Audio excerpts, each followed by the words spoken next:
وقال في سورة إغرى: كلا إن الإنسان لا يطغى أن رآه استغنى. يعني الإنسان ده إذا استغنى بماله، استغنى بسلطانه، استغنى بقبيلته، استغنى بعضلاته، بيطغى. بيطغى. المال والسلطان سبب الطغيان.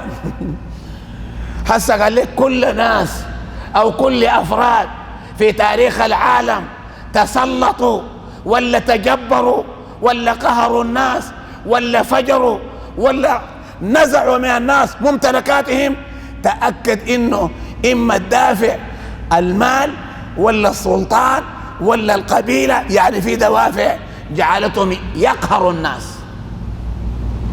شوف الكلام ده كيف.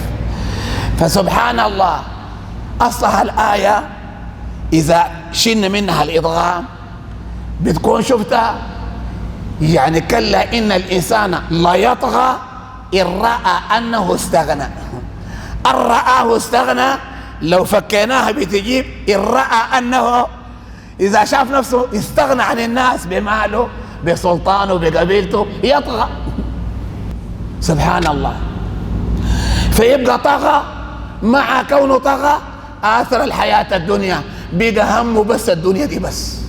داير يسكن في بيت فخم، داير يلبس يركب سيارة فخمة، داير يلبس لبسة سمحة، داير يكون عنده زوجة وأولاد، داير يكون يعني كده.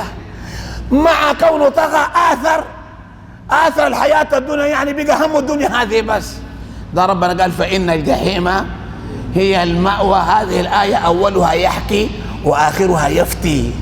أولها يحكي يعني يذكر الأفعال، وآخرها يفتي يبرين الحكم. ده حكم شنو في الدين؟